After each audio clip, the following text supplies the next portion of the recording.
આપ સૌને મારા પ્રણામ। આજના આ વિષયમાં આપણે શાસ્ત્રો અનુસાર દીવો કરવાની સાચી રીત શું છે એના વિશે જાણીશું। શાસ્ત્રો અનુસાર દીવો કરવાની સાચી રીત, દીવો કરવા માટે હંમેશા બે પ્રકારની વાટનો ઉપયોગ કરવામાં આવે છે। એક વાટ જેને આડી વાટ કહે છે અને બીજી વાટ જેને ઊભી વાટ કહે છે।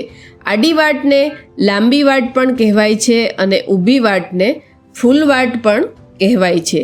આડી વાટનો એક મુખી દીવો એ માં લક્ષ્મી, માં દુર્ગા, માં સરસ્વતી, આપણા કુળદેવી, આપણા કુળદેવતા અને પિતૃપૂજનના સમયે હંમેશા આડી વાટનો દીવો કરવો।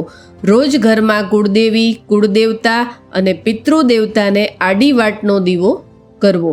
આડી વાટનો દીવો કરવાથી ઘરમાં સુખ શાંતિ અને સમૃદ્ધિ આવે છે, પરિવારની પ્રગતિ થાય છે અને પિતૃદોષમાંથી મુક્તિ મળે છે। એ પછી ઊભી વાટનો દીવો। ઊભી વાટનો દીવો કરવા માટે હંમેશા મુખ વગરની દીવીનો ઉપયોગ કરવો। ઊભી વાટ કે જેને ફૂલ વાટ કહે છે એ ઊભી વાટનો દીવો ભગવાન શિવ, ભગવાન વિષ્ણુ, ભગવાન રામ, ભગવાન કૃષ્ણ અને હનુમાનજી સમક્ષ કરવો। શાસ્ત્રો અનુસાર ઘરના મંદિરમાં માતાજી અને ભગવાન કે દેવી દેવતા બંને બિરાજમાન હોય તો દેવી કે કુળદેવીને આડી વાટનો દીવો કરવો અને દેવતા કે ભગવાનને ઊભી વાટનો દીવો કરવો।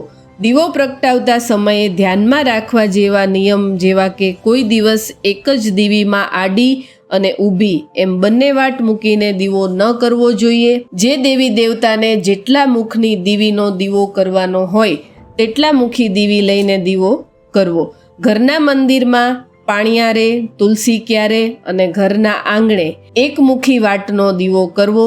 રોજ ઘરમાં જે દીવો કરવામાં આવે તે ગાયના ઘીથી કરવો એ સૌથી શ્રેષ્ઠ માનવામાં આવે છે। એ સિવાય દેવી દેવતા કે ગ્રહના દેવતાના જુદા જુદા તેલ અથવા ઘીથી દીવા કરી શકાય છે। દીવાની વાટને હંમેશા ગાયના ઘીથી જ પલાળવી। દીવા નીચે ફૂલ, ચોખા કે પાત્ર મૂકી એ પછી જ દીવો મૂકવો જોઈએ।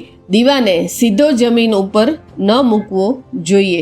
દીવો પ્રગટાવીને સૌથી પહેલાં દીવાને પ્રણામ કરીને પછી કુળદેવીને પ્રણામ કરવા।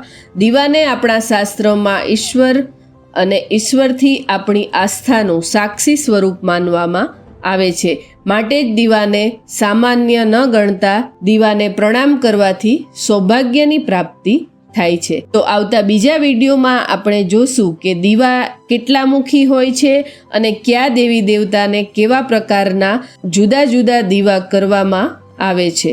તો એના માટે જોતા રહો અમારી ચેનલ સત્વેદ। જય માતાજી।